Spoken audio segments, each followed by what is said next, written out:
Жумгал жана Нарын райондорунун социалдык объектилерин күз-кыш мезгилине даярдоо боюнча райондун бюджеттик мекемелеринин көмүр менен камсыздоо жана кампалардын даярдыгын текшерүү иштери жүргүзүлдү.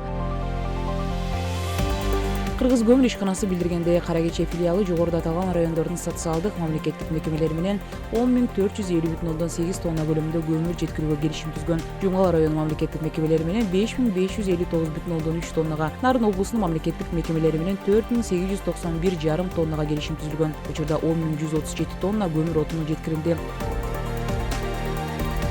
Эми республика боюнча көмүр кампаларына 185.914 тонна келип түшкөн.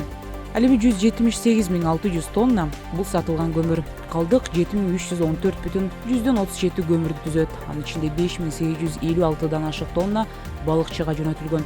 Отун базарларындагы көмүрдүн жалпы калдыгы 1.463 тоннадан ашат.